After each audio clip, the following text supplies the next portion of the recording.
beat of the music here. How are you, my friend? Welcome to Homekeepers. Grab yourself a cup of tea and enjoy a wonderful, wonderful program today. It's so good to be able to come into your home or, you know, maybe your phone. These days, you never know where these television programs are going, but thank God for every outlet that we can possibly get to get out the good news of the gospel and what he can do for people, you know, on a regular daily basis. And that's kind of what we're all about here. So if this is your first time to tune in, welcome. So glad you're there. And I never, ever, ever, ever want to forget those wonderful people who watch every day. And we've really become friends, you know, through the mail, basically. So glad we can all be together. I have a wonderful guest. She came into the studio just a few days ago, and we sat down and had a conversation in front of the camera. And it was one of those things, you know, that not everything worked out for everybody to be here, so we did manage to get to sit down and talk to her. Her name is Sheila Lux. She is a very accomplished lady, my. And could have really gotten off track except for God. I think everybody has that testimony, don't they? But circumstances just led her to an abortion when she was 17 years old. And she's written a book called My Baby's Feet. And what's really touching about it, she had the abortion when she was 17, and how those abortions, they come back and bite you. A lot of times, women do not even know what the problem is, that they're depressed and things are going wrong all the time.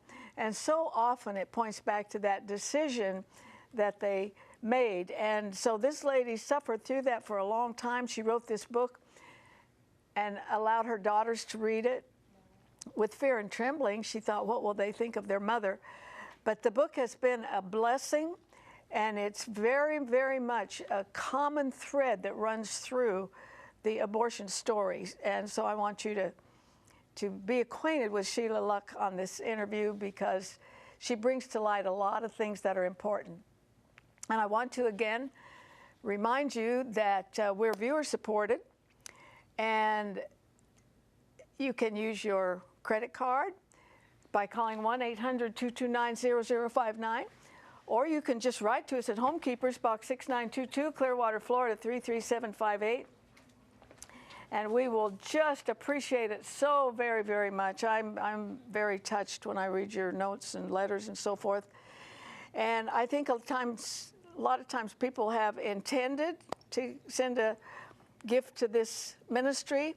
Well, this is the day to follow your intention. And I have no doubt that the Lord will bless you. Isn't that true, Stephanie? I agree completely. I didn't tell them what we're going to make because I want to surprise them. Yeah.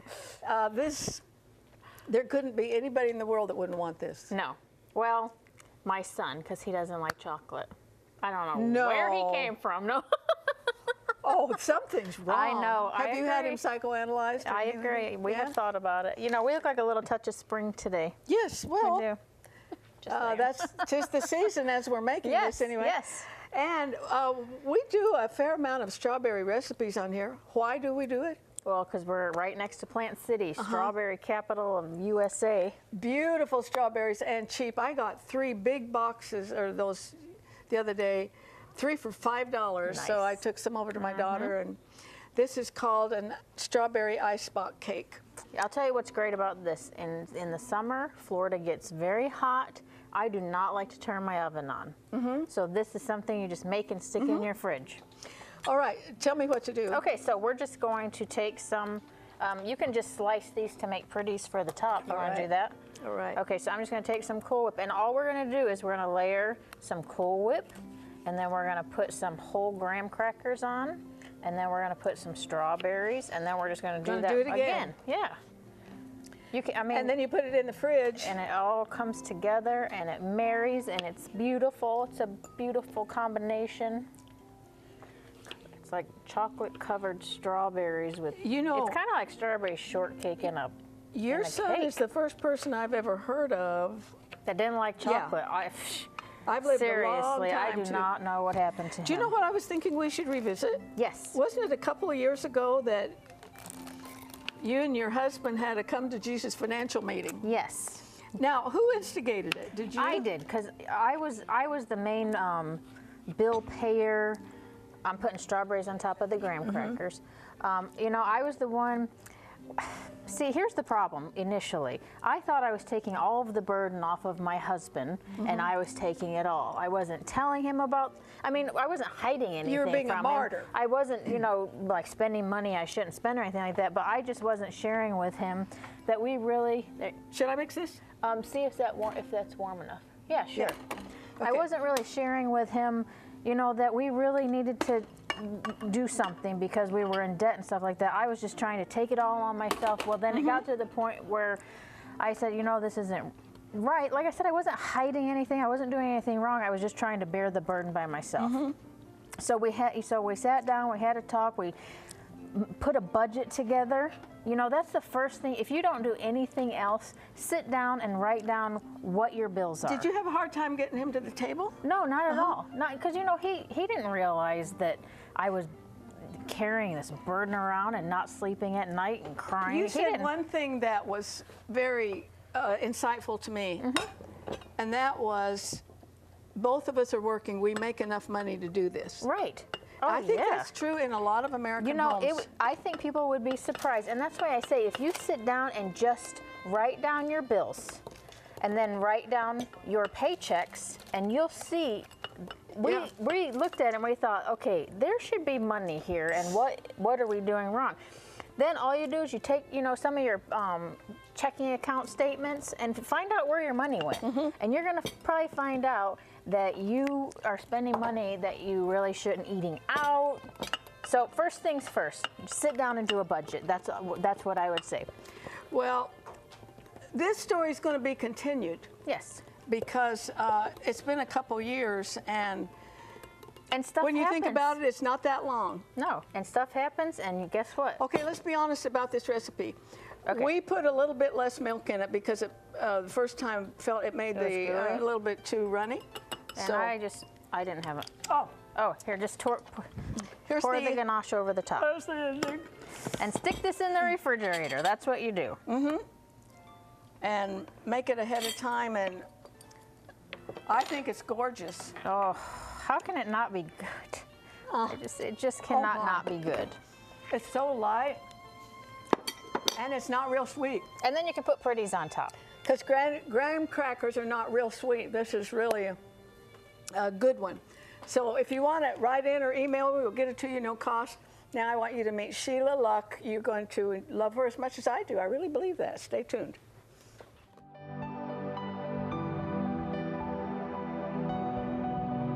If you would like a copy of today's recipe, just write the address on your screen, or you can email your request to arthelene@rippy.org.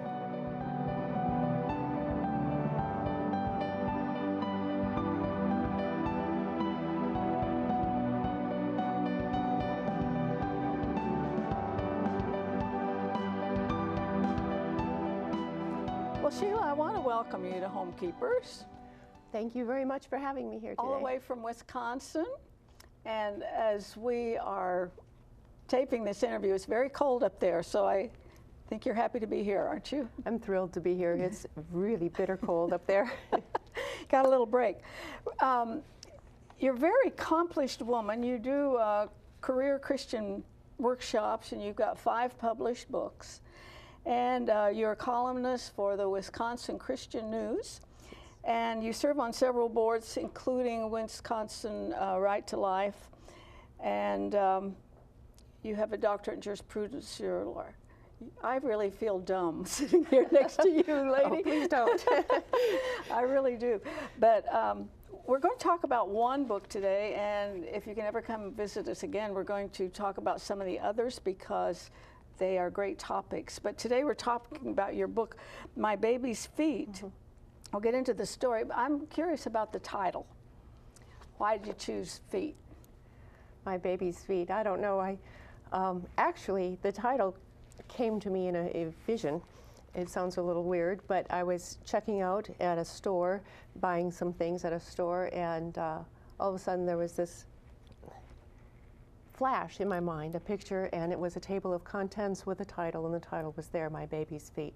Now, I've always had a fondness for babies' feet because they're so cute. Just so cute. Exactly, and when they're brand new, they're little tiny. I know in one of my bedrooms I have my son's first shoes. They're about that big. Oh, you so do. I know what you're saying. And what we're going to discuss today, that you are married now. Sounds like you've got a really good husband and a couple daughters. But before all that came into your life, you made the choice at a very early age, 17 years old, to have an abortion. Up to that point, your father had died, and your mother married, which created a blended family. Yes. Those are usually a nightmare.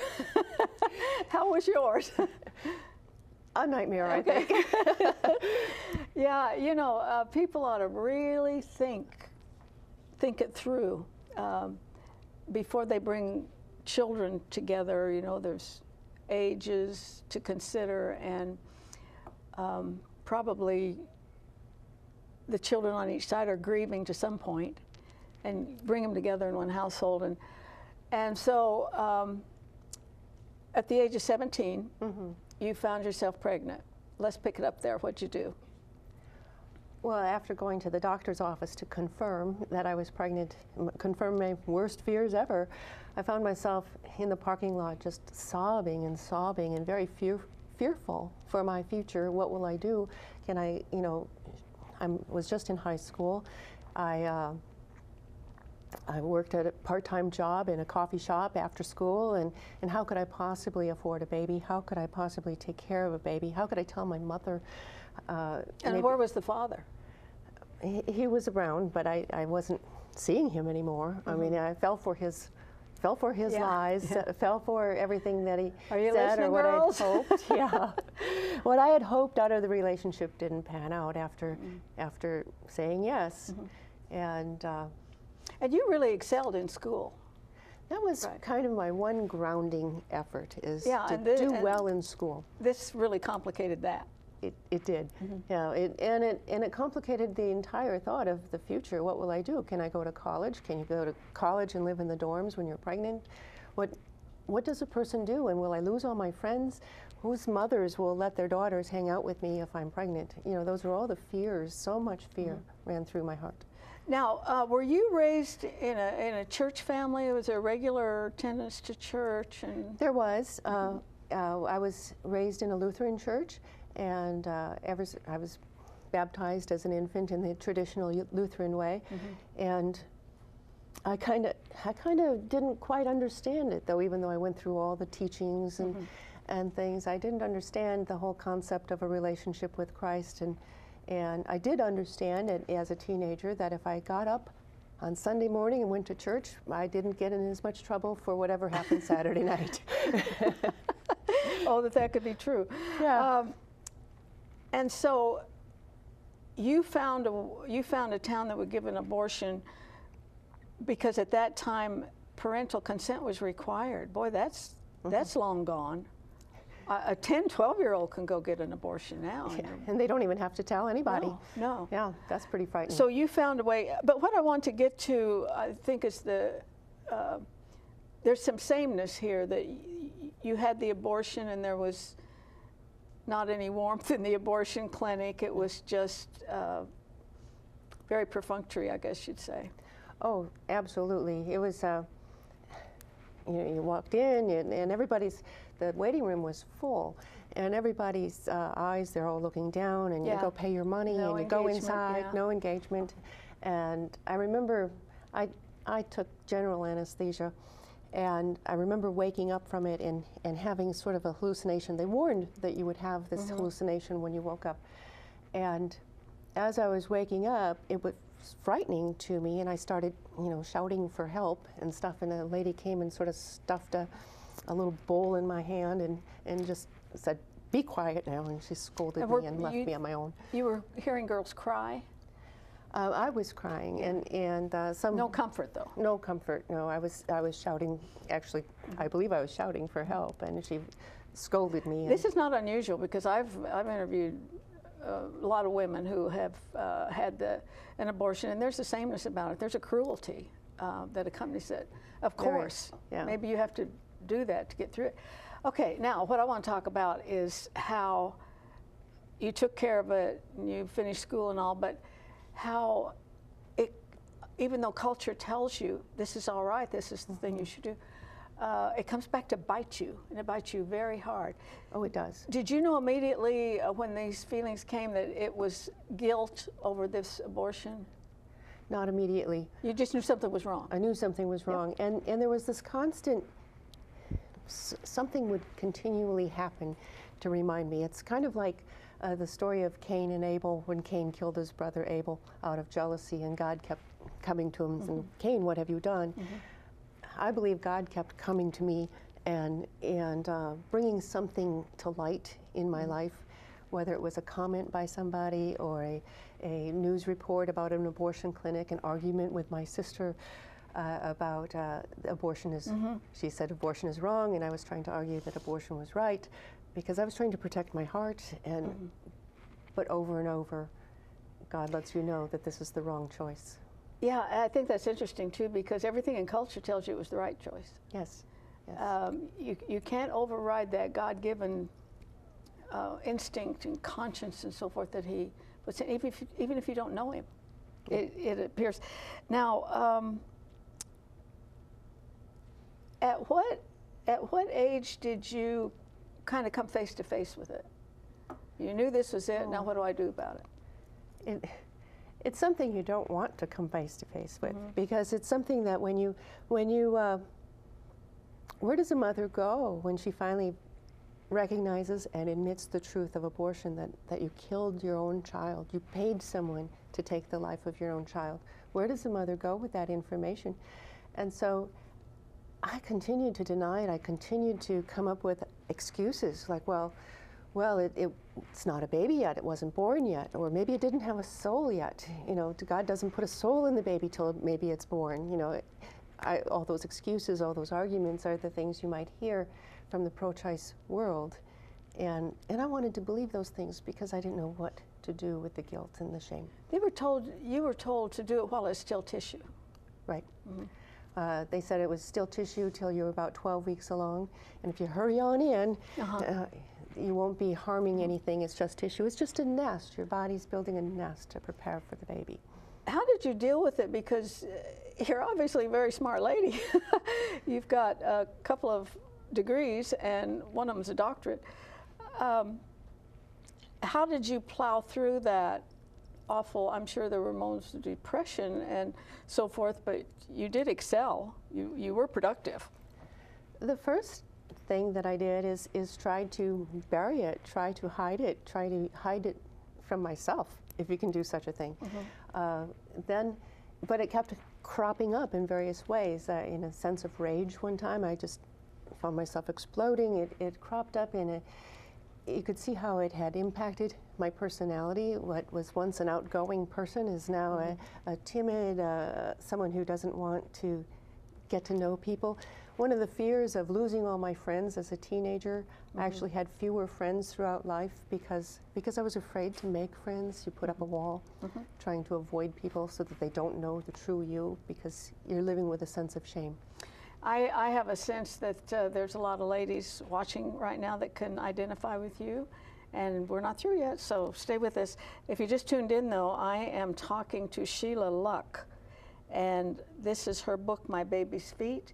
It tells her story of having an abortion when she was very, very young, the circumstances that led to the abortion, and then the aftermath. And I really believe, Sheila, that you are kind of taking the cover off, maybe explaining to some women maybe what they're going through. Now, you did marry, and you told your husband, your fiance, and he accepted you. And yes, when he asked me to marry him, I didn't feel I could accept until I told him, because I thought, I can't start out a marriage with this man, with this hidden in the background. By then, I knew how volatile the question of abortion was, and I wasn't sure how he would accept, if he would accept me, how he would accept the fact that I had chosen abortion. Because a lot has happened since then. Yes. as a matter of fact, abortions are down somewhat, and that's because of ultrasound and so forth, that kind of thing. And you had daughters, and they didn't know, correct? You didn't tell them. I didn't tell them. Until you decided to write the book. Absolutely. And in fact, it was the first manuscript, the first copy of the manuscript that I used to tell our then 16-year-old daughter about my choice. They had come home one time from youth group, and at youth group at church, they had a pro-life speaker, and they came home armed with all kinds of materials. And the oldest daughter said, you know, Mom, look at this. And she said, I don't know how a woman could be so heartless and so cold to kill her own baby. And boy, talk about the knife going right in. Didn't they pick you up off the floor? Yeah. So it was very hard. And then I explained to her, I told her I really appreciated her viewpoint on it, and that I was glad that she recognized that abortion was wrong. But I did ask her to be careful about her choice of words, because you never know what someone's background is when you're talking to them. It must have been so hard to hand her the manuscript that seems like in my mind I can't even imagine that. I couldn't even go there. And were you surprised at her response? I was afraid for her response, because we had a good relationship, and I was very fearful that, considering what she had just said after youth group, I was very fearful that she would hold this against me, and it would cause our relationship to fall apart. I gave her the manuscript. We were going to travel to Houston, Texas. I was going to meet her there, so I gave her the manuscript and asked her to read it on the plane.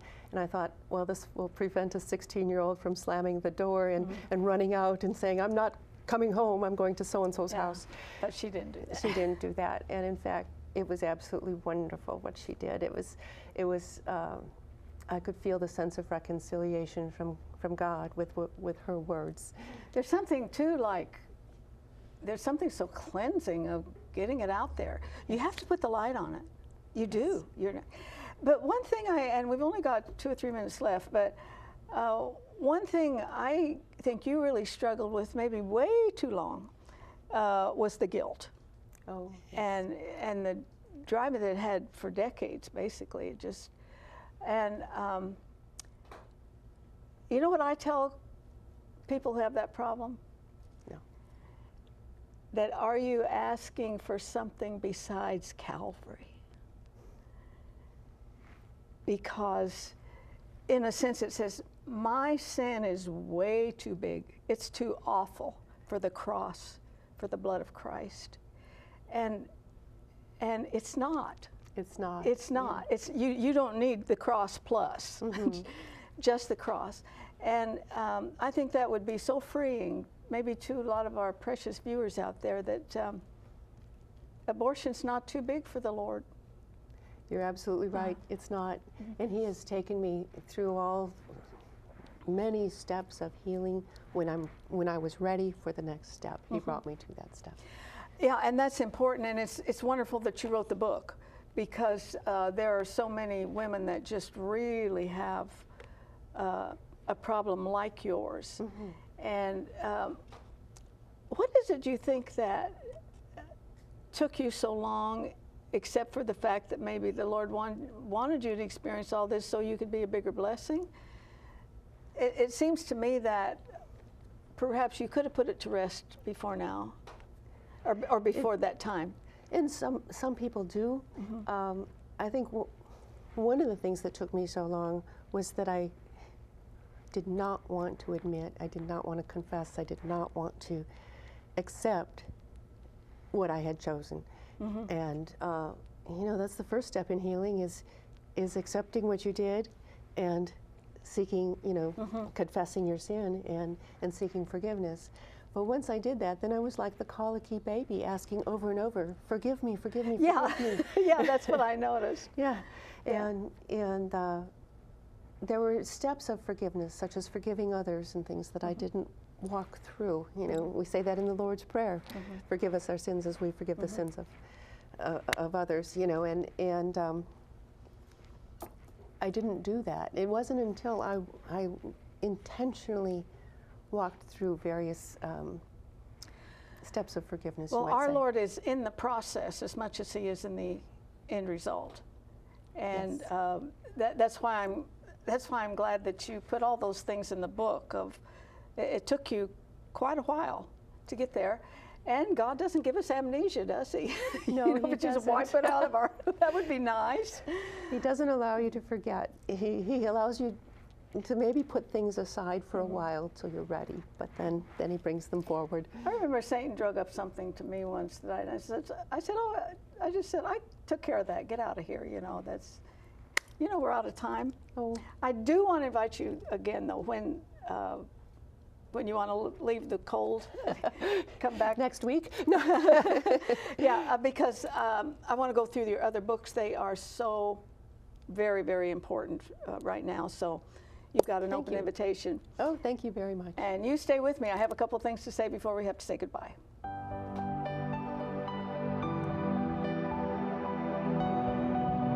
Arthelene would like you to keep the following information handy. You may contact Homekeepers by writing to Homekeepers, P.O. Box 6922, Clearwater, Florida 33758, or go to www.rippy.org.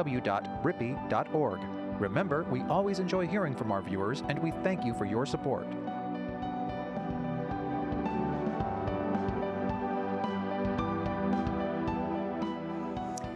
I can't tell you how grateful I am that the Lord sends us such wonderful guests. I'm thankful that He sent Sheila this way because she has a message, and she didn't have to write this book, you know that? She didn't have to write it. But I think it's going to be a blessing. I think that what she had to say on this program is going to be a blessing to so many people. If we could just drive home to you that no matter what the sin is, that He buries it when we confess it and repent. He buries it in His sea of forgetfulness to be remembered against us no more. No more. And Satan is so good to try to go fishing in that sea of forgetfulness. And he wants to bring it up, but that's when the Bible also tells us we're not ignorant to his ways. Satan doesn't surprise me. If I give in to anything that he brings around, that's my fault. I recognize exactly what he's trying to do. And just remember that what you have confessed and given to the Lord, it's gone, it's over. Embrace life, embrace new life in Him. That's the way to move forward. Join me next time. No higher calling than that of a homekeeper, don't forget it.